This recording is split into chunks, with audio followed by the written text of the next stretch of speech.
Je redis, t'inquiète. Donc, Allez-y. il y a aussi le Bosch, c'est le frère de la mère, donc l'oncle de la fille. Et le Bosch, donc il était là presque tous les soirs, ou deux, trois fois par semaine, et il venait boire avec ses parents, enfin avec les parents de la fille, et il s'engueulait parfois. Et il appelle le Bosch parce que il est blond. Enfin bref. Il y a aussi la grand-mère. Ah, à propos des engueulades, c'était assez violent parfois. Euh, Il y avait une fois, la mère s'est servie d'une hache, elle menaçait son mari avec une hache. Et, euh, Son mari a appelé les flics, et la mère a caché la hache, il y a les flics qui sont arrivés, et il y a la petite qui est montée sur un tabouret, et elle a descendu la hache, et elle a montré aux flics. Voilà, c'était assez marrant. Et sinon, elle essaye de lui balancer des choses. Une fois, elle a même essayé de lui balancer la télé dans la tronche. Je sais que ça peut paraître bizarre, mais c'est ce qu'elle a fait. Et parlant de combats familiaux, il me semble qu'il y avait eu un accident grave avec un cendrier. Pouvez-vous nous raconter? Ah oui, alors ça c'est le... Alors la grand-mère de cette famille vivait avec un autre... Enfin, elle vit toujours, j'imagine. Avec un autre gars, pas son mari.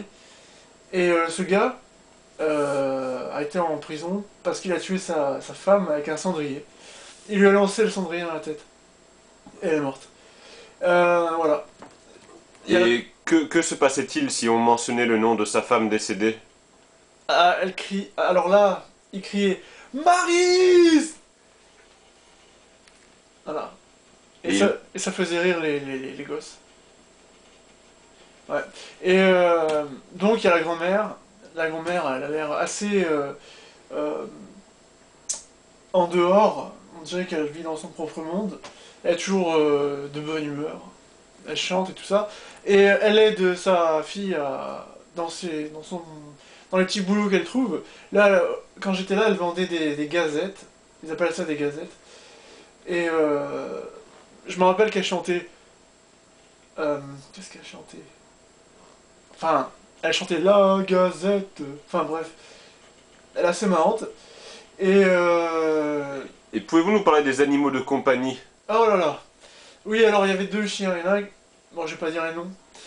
Euh, Donc les chiens, ils étaient très mal éduqués. Je me rappelle une fois, j'avais le dos tourné, il y avait une table basse où on mangeait, j'avais le dos tourné, j'étais parti. Et quand je suis revenu, il n'y avait plus rien dans l'assiette. En fait, les chiens mangent les assiettes de n'importe qui quand ils ont le dos tourné. Alors il y a aussi la fois où un des deux chiens s'était soulagé sur l'oreiller sur mon oreiller. Il avait éjaculé sur mon oreiller. Bon, j'ai trouvé ça dégueulasse. Et l'autre chien, vous savez, les toilettes de cet appartement sont assez défaillantes. Euh, je me rappelle d'une fois où le chien avait mis son museau dans le trou des toilettes et il avait sorti ce qu'ils appellent un colombin. Un colombin, c'est un excrément, quoi. Et voilà, c'était assez dégoûtant. Pour revenir aux disputes, oui, je me rappelle d'une fois où la mère avait saisi un couteau pour tuer son mari. Et, et moi, je l'avais pris au passage.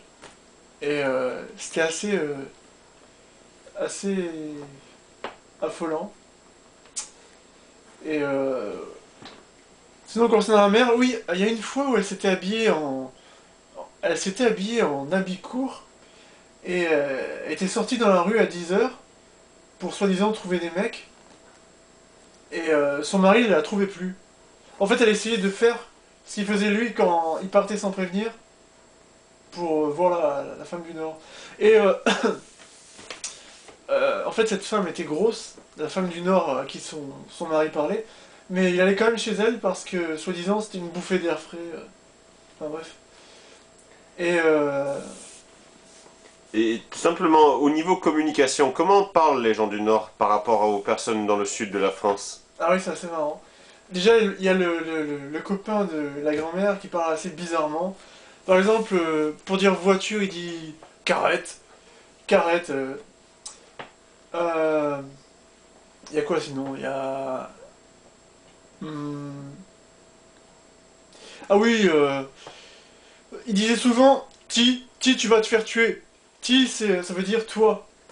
Et mi, ça veut dire moi. Enfin bref, peut-être on croirait que c'est de l'anglais, mais c'est pas de l'anglais. Ils savent même pas parler anglais. Et ça donnait ti, tu vas te prendre une pignole dans. Comment ils disent tête? Euh, enfin bref, j'ai pas retenu j'ai pas retenu les expressions exactes, mais c'était assez marrant. Et, concernant les supermarchés, avez-vous remarqué une différence concernant les supermarchés du Sud? Ah oui, je dirais que la moitié des rayons des supermarchés là-bas sont réservés à l'alcool. Et c'est assez bizarre d'ailleurs. Mais et la plupart des gens sont assez rouges. Ils sont rouges. On dirait qu'ils sont imbibés d'alcool, de vin. C'est assez effrayant. En plus de ça, les toits sont noirs et pleins de merde de pigeons. C'est assez dégueulasse. Enfin bref. Euh, Ah oui, le Bosch, le Bosch. Quand je suis resté là-bas, je me levais vers 9h, 10h le matin. Et il me traitait de bâtard. Et je demandais pourquoi. En fait, il me traitait de bâtard parce que je me levais pas à 8h pour tondre la pelouse de la maison, quoi. Bien sûr, je suis allé dans le nord pour faire ça, j'ai que ça à foutre. Bref, lui, il se lève à 8h pour tondre les pelouses. Je suis content pour lui, mais... Enfin bref. J'étais officiellement un bâtard. Un bâtard, il connaît même pas mes parents. Et, un jour, il voulait soi-disant me taper. Quand je suis descendu... Ah oui, quand je suis descendu, j'ai vu que le Bosch était sur bourré, bien sûr. Il était sur les genoux de sa mère, de sa sœur. Et il était sur ses genoux. Non, c'était sa sœur qui était sur les genoux du Bosch.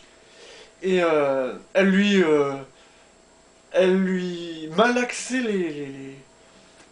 Enfin, elle frottait ses fesses contre ses bourses. Et voilà. C'était limite de l'inceste, quoi. C'était assez dégueulasse.